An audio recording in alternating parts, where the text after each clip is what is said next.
생존 우선순위 서바이벌 프라이어리티 2026년 2월 5일자를 진행하도록 하겠습니다. 구독, 좋아요 부탁드립니다. 오늘의 편집 내용입니다.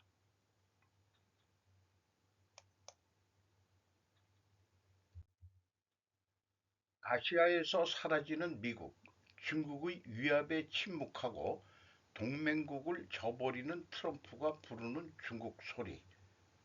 여기다 물음표를 하나 좀 붙이고 싶어요. 2월 4일자 뉴스위크 일본판입니다. 일본이나 대만에 대한 경제적 위협을 묵살하고 중국에 접근하는 트럼프. 그를 막을 수 있는 것은 초당파로 결석한 미국 의회뿐이다라고 압축을 하고 있습니다. 지난해 가을 아래 아무리 중국이 일본과 대만에 폭거를 쏟아내도 트럼프 행정부는 말없이 방관하며 대응을 동맹국 지역에 맡기고 있다. 이제 시진핑 중국 국가 주석은 완전히 트럼프를 조정하고 있다. 그리고 아시아 국가들은 오랜 세월에 걸친 소중한 동맹 상대를 중국의 뜻대로 저버리고 슬금슬금 도망치는 미국의 모습을 목격하고 있다. 아무리 트럼프에게 달려들어도 보답할 수 없다. 좋은 예가 일본의 다카이치 사나이 수상의 경우다.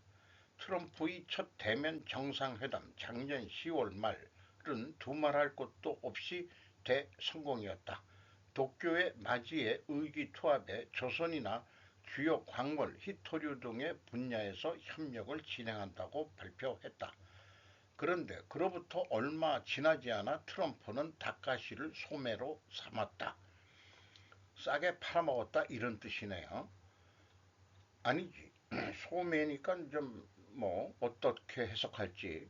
11월 7일 국회 답변에서 가오시는 중국의 대만 무력 공격은 일본 법률에서 말하는 존리비기 사태가 될 수 있다는 냉정하고 객관적인 견해를 밝히고 이 경우 자유대에 의한 무력 행사가 허용된다고 밝혔다.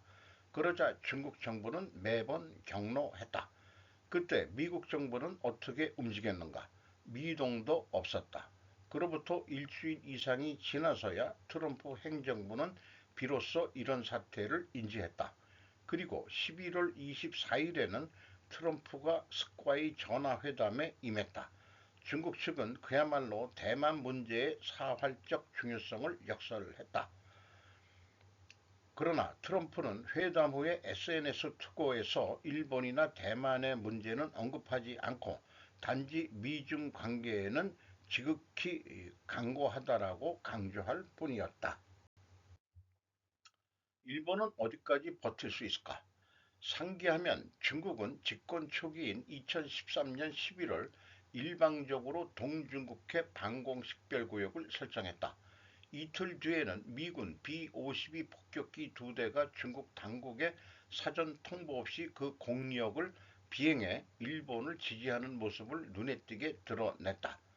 25년의 가을은 어땠는가? 트럼프 행정부는 아무것도 하지 않았다. 중국 측은 일본에 의 경제적 위협을 강하게 해 히토류를 포함한 국민 양용 품목 대일 수출을 금지했다. 이대로 사태가 고조돼도 미국이 움직이지 않을 경우 일본은 어디까지 버틸 수 있을까? 미국과 가까운 관계에 있으면서 묵살당하고 있는 것은 일본만이 아니다. 대만은 지난해 12월 사상 최대인 111억 달러에 이르는 미국제 무기 구매를 발표했다. 그러자 중국 정부는 기다렸다고만 그러한 행위에는 대가가 뒤따른다는 것을 나타냈다. 트럼프는 군사 연습에 관련되는 염려를 지적한 기자에 대해 중국은 20년 전부터 그 해역에서 연습을 계속하고 있다라고 따돌렸다. 어차피 동맹국은 미국의 버림받을 운명이라고. 이 상황이 계속되면 어떻게 될까? 우선 전 세계 동맹국 내에서 반미 친중 세력이 신장한다. 그렇게 되면 미국 동맹국들이 줄줄이 중국에 휘날리는 위험이 생긴다. 1월 중순 캐나다의 마크 카니 총리가 방중한 사실을 미국 정부는 진지하게 받아들여야 할 것이다. 둘째, 트럼프 행정부가 일본과 대만의 방위비 증액을 압박하는 한편 성의 있는 대응을 하지 않는다면 다른 동맹국들도 미국 이탈을 가속화할 것이다. 그것은 결코 미 합중국의 이익이 되지 않는다. 트럼프를 공으로 잡은 중국 측의 소환은 경탄해야 하지만 참으로 위험하다. 중국은 트럼프의 자존심을 간지럽히고 그가 원하는 경제적 인센티브를 흘리면서 미국을 아시아 동맹국들로부터 떼어놓는 전략을 꾸준히 진행하고 있다. 그리고 올봄 방중을 앞둔 트럼프는 습과의 훌륭한 관계를 과시하면서 미중 양국의 밀실 거래로 모든 것이 결정되는 G2 체제를 꿈꾸는 듯하다. 지금이야말로 의회의 책임을 다하라. 트럼프는 베이징에서 무역에 관한 어떤 거래를 마무리할 생각이지만 거기서 근본적인 문제가 해결될 가능성은 낮다. 중국 측은 농산물 추가 구매 등을 약속하고 그 대가로 관세 인하와 수출 규제 완화를 이끌어내려 한다. 더구나 일부 보도에 따르면 트럼프는 중국을 기쁘게 하기 위해서라면 대만 정책의 근간을 바꾸는 것도 검토하고 있는 것으로 알려졌다. 구체적으로는 대만의 독립을 지지하지 않는다는 기존 표현으로 바꿔 독립 반대를 명기하는 것 아니냐는 관측도 있다. 미국의 약속은 믿을 수 없으며 미국의 요구에 따르는 것은 어리석은 일이다. 이 메시지는 일본의 동맹국에게도 확실히 전달되고 있다. 그렇지 않으면 일본에서 독자적인 핵무기 보유의 필요성이 논의되는 일은 있을 수 없었다. 다행히 트럼프의 방중은 4월 예정이다. 아직 미국 의회가 초당적으로 움직이고 그 책임을 다할 시간은 있다. 우선은 대만 관계법 및 기존 대만 정책의 근간 유지를 재확인할 필요가 있다. 의회는 새해에 대해서도 종전대로의 지원 계획을 유지하고 불완전한 이행은 용납할 수 없음을 분명히 해야 한다. 미국의 병사와 국익을 지키려면 대만의 군사력 강화가 필수적이라는 점을 잊지 말아야 한다. 트럼프는 아시아에 있어서의 미국의 파트너를 아무렇지도 않게 잘라버린다. 그것을 멈추려면 의회가 일어서는 수밖에 없다. 이 기사는 프롬 포린 폴리시 매거진에서 뉴스위키지가 인용해가지고 보도한 내용인데요. 일본의 그 핵무기 보유 문제는 한국하고 하더라도 같이 해야 될 것으로 저는 그렇게 생각을 합니다. 그리고 참고적으로 이것은 뭐 히토류에 대한 그 개발 지역에 대한 지도이기 하지만은 이 제1도련선 이쪽 일본에서는 열도선이라고 표현되어 있고 제2도련선이 있는데 1차적으로 중국이 제1도련선 나오는 것을 막는다는 그런 전략의 선이고 두 번째가 최종 여기서 다 막아낸다. 태평양 진출을 이렇게 저는 이해하고 있습니다.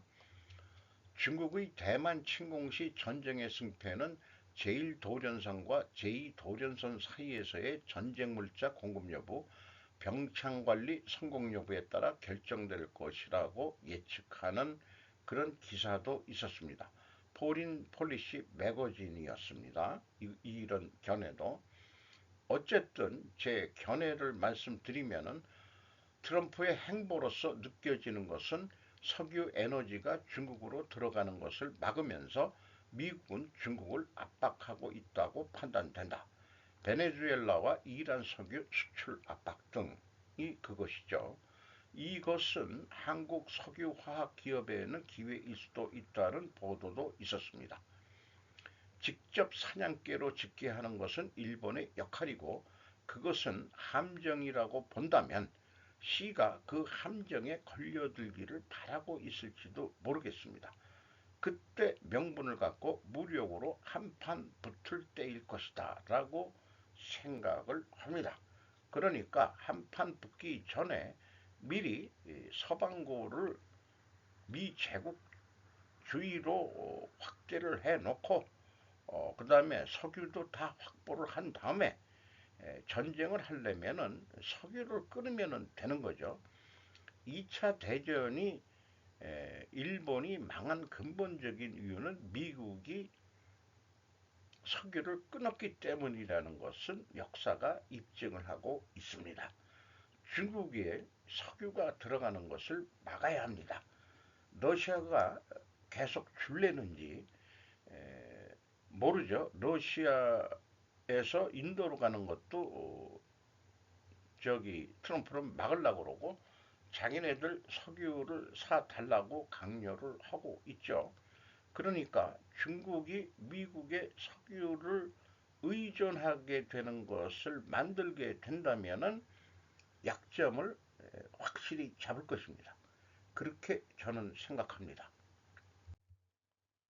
여항고 통상교섭본부장 카운터파트 미 USTR 대표 못 만나고 귀국.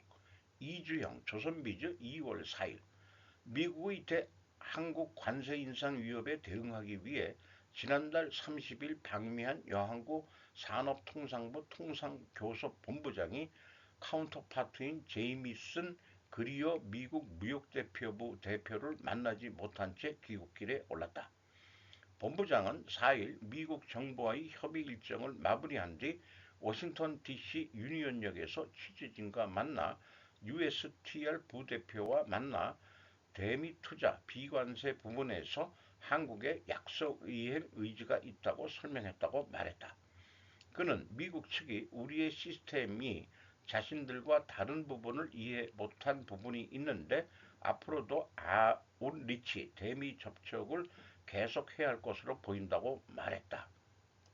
아주 힘들게 생겼다는 얘기죠. 여 본부장은 미국 행정부가 대한국 관세 인상 발표를 관보로 공식화하기 위한 관계부처 간 협의를 진행 중인 것으로 안다고 전했다. 산업부 관계자는 그리어 대표는 미국 인도 무역 협상 타결 일정이 먼저 있었다라며 일정 조율에 실패한 것은 아니다라고 밝혔다.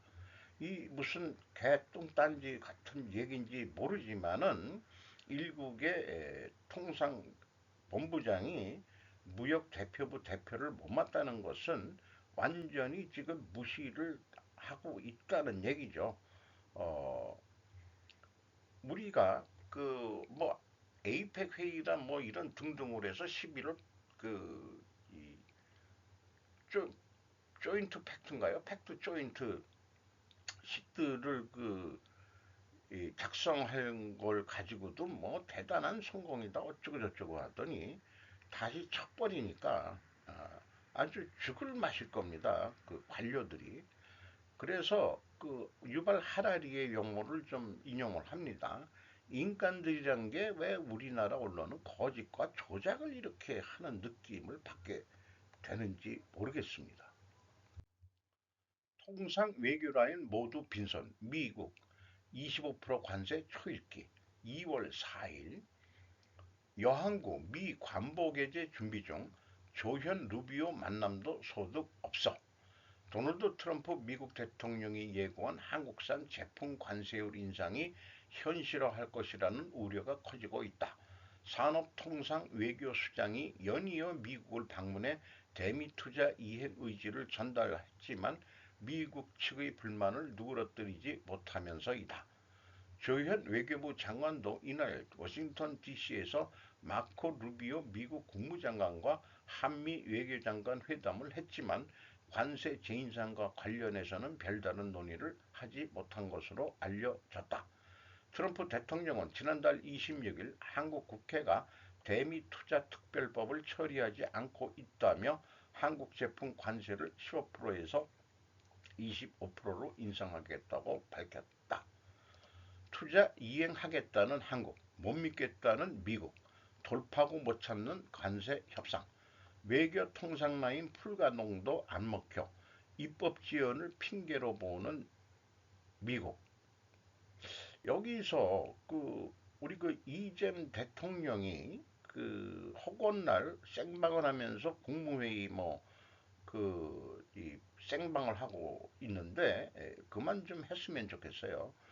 거기에서 하도 질타나 이런 것들이 일어나는지 어떤지 모르겠습니다만은 아주 그냥 대통령 보기 싫으니까는 이 삼수장들이 그냥 미국으로 그냥 안 될 거 알면서도 날라가서 일단 얼굴 보고 싶지 않다. 그런 같은 느낌 같은 느낌이 들어오네요. 카운터파트 못 만난 여왕국. 한 통상 전문가는 그리어 대표는 지난주 언론 인터뷰에서 한국이 약속을 이행하지 않는다고 지적하면서도 한국 정부 측과 만나 대화하겠다고 밝혔다며 약속된 면담이 인도를 핑계로 불발됐다는 점은 납득하기 어렵다고 했다.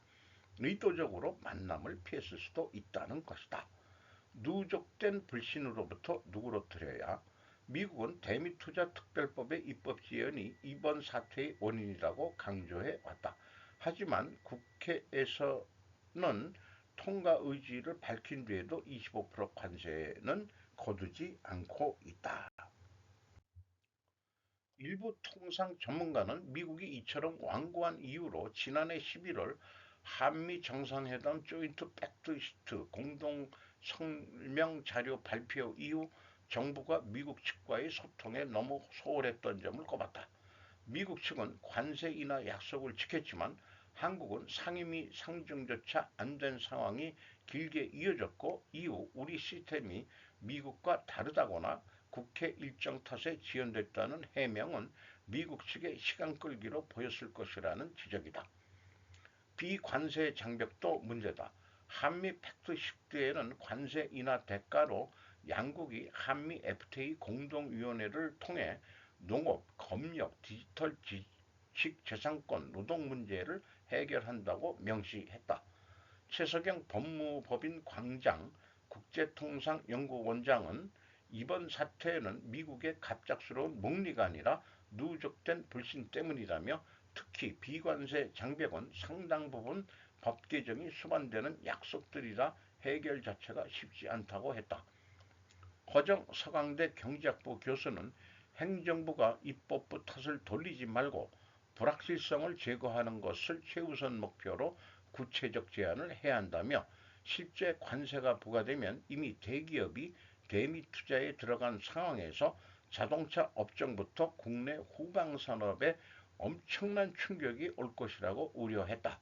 이 뉴스는 김대훈, 김리안, 하지연, 또 워싱턴의 이상은 특파원, 요게 머니투데이인지 그거 좀 생각이 잠깐 안 나나요? 이렇게 네 명의 기자가 달라붙어서 현재 심각한 문제임을 공동으로 취재했다는 얘기는 아주 객관적으로 보고 있다 이런 얘기가 되겠죠. 이잼은 허구한 날 재벌들 불러들여 요구하는 게 많고 내치로 인기를 얻으려고 급급한 모양새 같습니다. 우선순위가 뭔지도 모르는 것 같고요. 트럼프의 관세 25%의 진짜 이유는 다른 근본 원인이 분명히 있을 것 같은 느낌이 들어옵니다. 그게 무엇일까? 저는 그거를 매우 호기심 있게 생각해 보고 있습니다.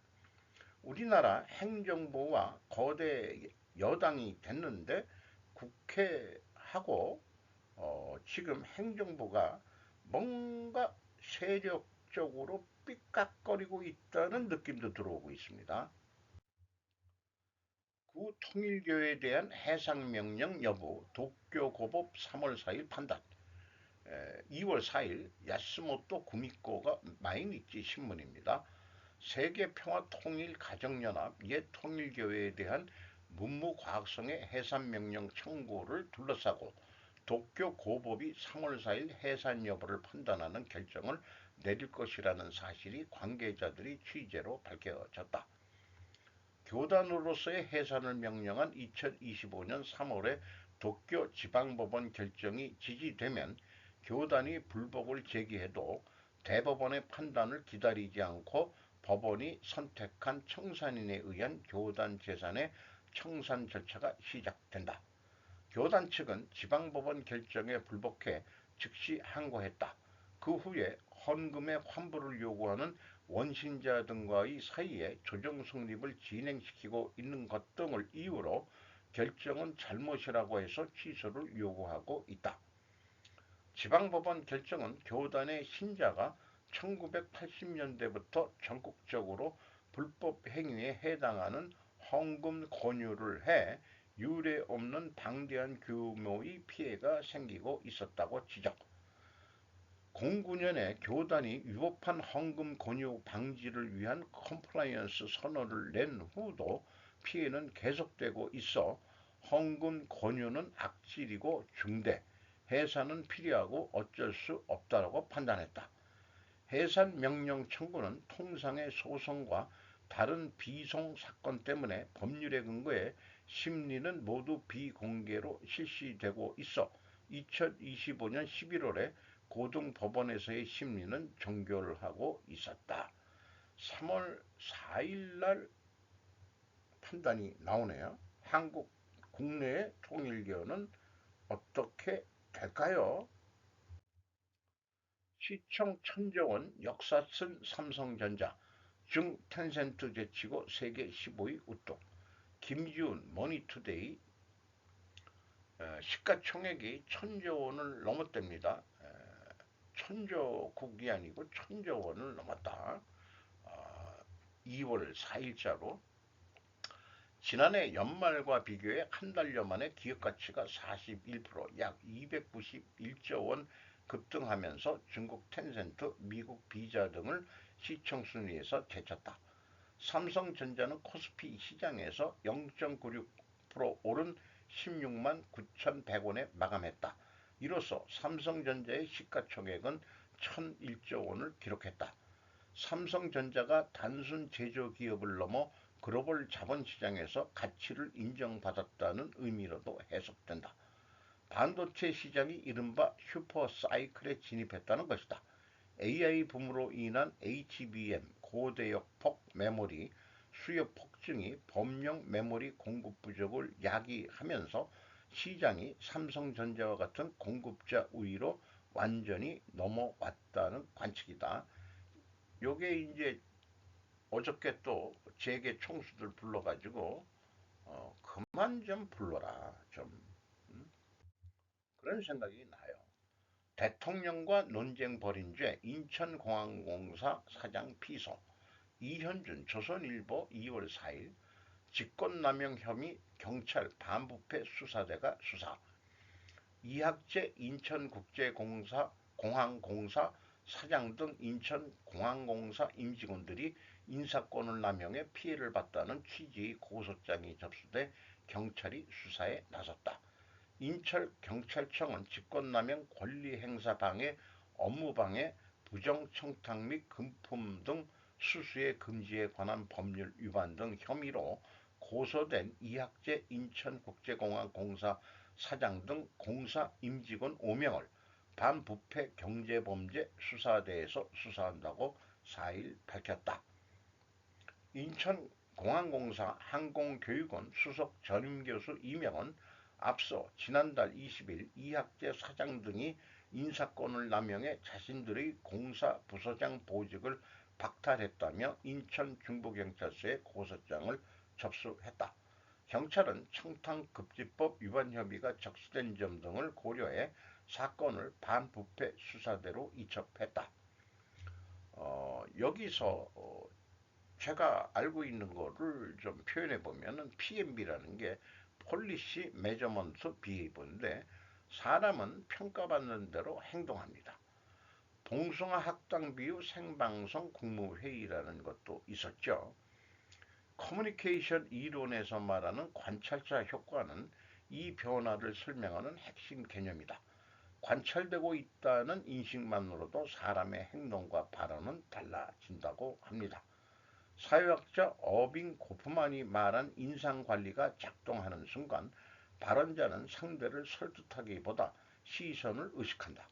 공개된 회의에서 반론은 위험이 되고 침묵은 전략이 된다. 국무회의가 대통령 중심으로 수렴되는 구조적 이유가 여기에 있다. 생방을 할 경우에요. 정상한 환경 국립대 개건 교수가 2월 4일날 언급을 했던 내용입니다. 봉숭아 학당이 되고 있다. 옛날에 봤던 기억이 있습니다.